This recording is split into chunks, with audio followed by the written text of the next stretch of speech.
Stephen Kolek is on the mound for the Padres. Got off to a great start in the rotation this year, and now looking to find that early season rhythm once again. Jesus Sanchez going to lead it off for the Fish. Firm up the middle on the ground for Jesus Sanchez, and a leadoff single in the top of the first inning for the second consecutive night. 2-2 to Ramirez.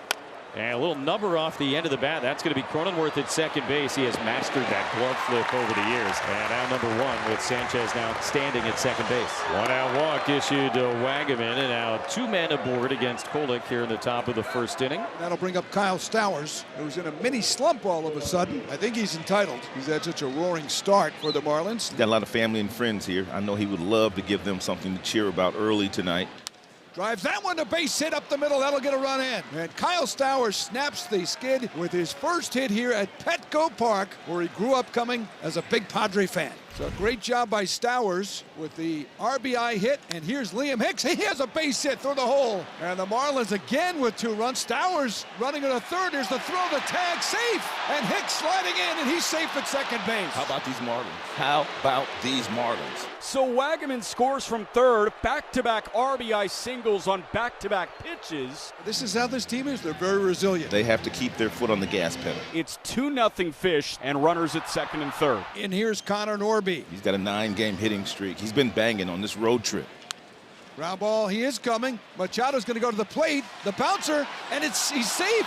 The ball bounces to Diaz, and Stowers gets in there, and that's why you do it. At the worst-case scenario, you have first and third with 2 outs if they get you. Ronnie Simon is up. Ronnie's 2 for 4 on the road trip. Up the middle, and that'll bounce through that hard infield. And Ronnie Simon keeps the conveyor belt moving. 4-0 Marlins in the first inning without a single extra base hit. And here we go. Starting debut for Victor Mesa Jr. Made his big league debut as a defensive replacement in the 7th inning yesterday. Struck out his only at bat. His family is here to enjoy this moment with him. Runner goes again. Base hit. First major league hit for Victor Mesa Jr. He gets an RBI out of it as well and saved that baseball. The Marlins are up 5-0, and there they are enjoying that moment. That's so special. A smoked ground ball at 105 miles an hour off the bat, and the line keeps on moving. And Mesa's officially in on the party. 0-1 pitch. Sinoja lifts that one high in the air out to right field. Fernando Tatis gearing up for a throw home. He makes the catch. The throw coming home is a little bit offline. Simon in safely with a head-first dive. It's a sacrifice fly. The Marlins have officially hit around, and Sinoja joining the fun makes it 6-0 Fish in the top of the first. Stephen Kolek trying to get out of the first inning. A little dancing out at second base now. Fly ball to center field. This one should be playable and put an end to the inning. Jackson Merrill is backing up, waiting on it, looking up into the clouds, and he'll make the catch for the final out here in the first inning. And Max Meyer on the mound tonight for the Marlins, making his 11th start. And now the Padre offense going to try and get itself going. Fernando Tatis Jr. coming up to lead off. Fernando out towards the Petco porch. That one's going to go. Home run, Fernando Tatis Jr. to lead it off. His 13th of the year, and the Padres are on the board right out of the chute here tonight. He's on the rocking chair on the porch. Oh, yeah. 4th leadoff homer of the year for Tatis as Luis Arraez sends that one to the left field corner. How about back-to-back extra base hits to begin the bottom of the first inning? Padre offense showing up in support of Stephen Kolek. Here's Machado. He's been the one really hot hitter, especially among the top 4 in the lineup. I pop up, Wagaman, and Simon. Simon's going to go over and make a nice catch. And also alertly throwing across. That keeps Arraez at second base. Up the middle, Meyer will keep Arraez at second and get the out. This would be a nice get here for Meyer if he can get out after the quick damage done by Tatis Jr. and Arraez in the first. And a ground ball over to second. Ronnie Simon's going to grab it and throw it to Wagaman. Stephen Kolek, a 38 pitch, top of the first inning. Try and settle in now, see what he can do in the second inning.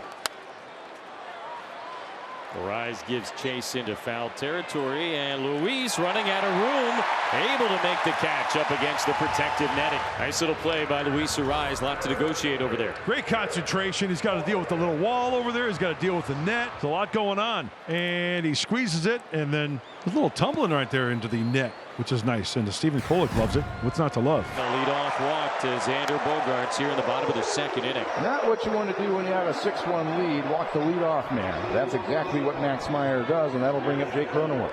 Cronenworth, hard hit into right field and a base hit. And the Padres with the first two guys on base to begin the second inning. Now the number 9 hitter for the Padres, Tyler Wade, hits that one to the right side. Off the glove of Simon. Bogaerts is rounding third. He's going to score.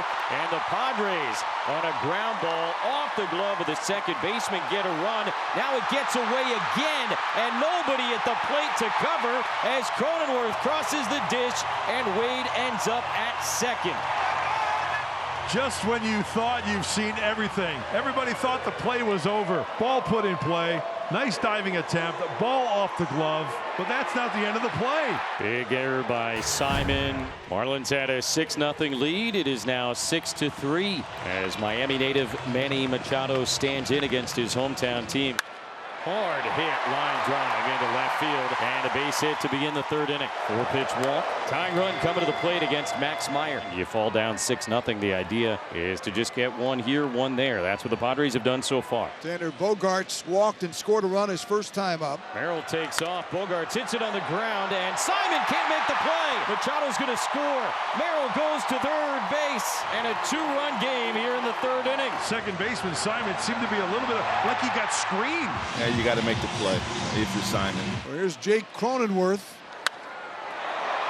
Cronenworth out to right center field. Merrill going to tag at third base. Mesa makes the catch. No shot to get him. A sacrifice fly. How about a 1-run game? Max Meyer has been battling through here. He has not gotten the greatest defense either. Marlins do have a 1-run lead. A 1 pitch, a diving changeup, and a good one, and Simon boots it again.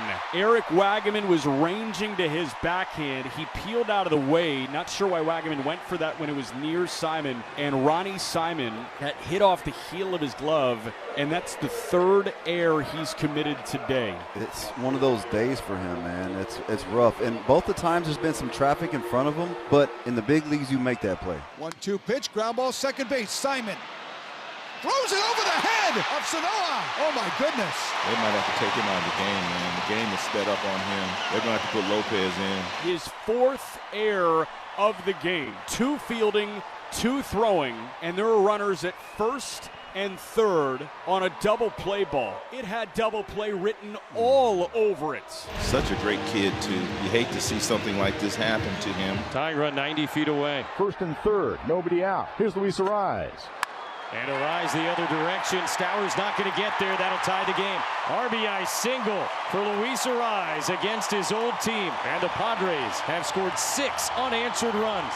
The battle in pods, taking advantage of miscues, hitting the ball all over the place. We talked about the Fernando Tatis Jr. home run earlier. To the right side, Arraez going the opposite way. Pitching change is coming as Clayton McCullough is on his way out. Quite a night for Max Meyer. Talk about not getting a lot of help from the guys behind you. Leading on the mound, Ronnie Simon in tears there talking to Clayton McCullough. Feel for the young man. Really feel for the young man. Such a humbling game.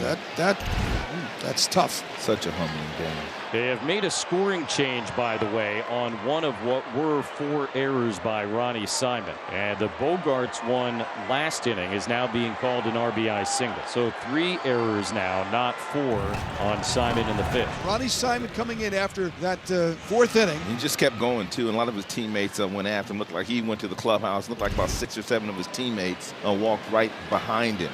They feel his pain. It's an emotional game and obviously a tough situation. The Marlins have made a move in the infield. Sanoa will move over to second base, and Lopez will come in, play shortstop. Ronnie Simon, who had now 3 errors in the game, removed from the game with the right-handed bat up in Tatis. That'll be it for Kate Gibson. He did a very nice job settling things down here in San Diego. Anthony Bender just came on to see Fernando Tatis Jr. First pitch he sees, ground ball to the right side, through for a base hit. First pitch swinging is Fernando, his second hit of the evening. That puts runners on first and second for Luis Arraez. He's having another nice night for himself. This one lined right back up the middle into center field. Cronenworth is on his way. And for the first time tonight, the Padres are ahead at 7-6.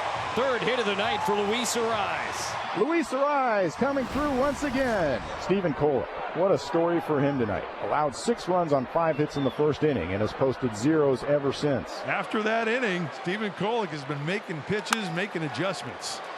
Backhanded by Bogarts. Another fine play, and this time Arraez unable to handle the hop. So Lopez reaches with 1 out here in the 6th. And that looks like it'll be the end of the night for Kolek, who, depending on how it goes the rest of the way, has an opportunity to do something that has not been done this century. And that is give up 6 runs in the first and get a win. He grinded 93 pitches, and more than grinding, he found his effectiveness after that nightmare first inning. So 1 out, nobody on. And Merrill, who's the first guy to face Bayo, so when he came in back in the 6th inning. Merrill launches it out to right field. Sanchez is back at the wall. This one gonna go. Second of the night for the Padres, and some 8th inning add-on off the bat of Jackson Merrill. Oh, that's a pretty swing. Big part of the game. Jackson Merrill dealing right here. He's got an ace showing. Insurance. He flips over the king. 21 for the kid. Blackjack. 2-run lead, 3 outs to get, and Jeremiah Estrada, who got the final out of the 8th inning, going to face the top of the order here. Got it. Out number 1 here in the top of the 9th inning. And here's Ramirez.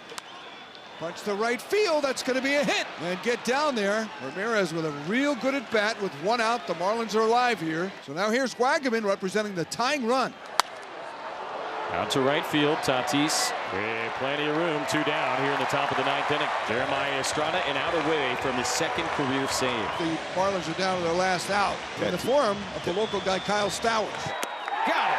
And Estrada strikes out Stowers to end the 9th inning. His 2nd career save, and the Padres complete an historic comeback over the Miami Marlins. Stephen Kolek, this kid battled tonight. First pitcher to give up 6 or more runs in the first inning and earn a win this century. Last guy to do it, Bartolo Colon for Cleveland against the White Sox in May of 1999.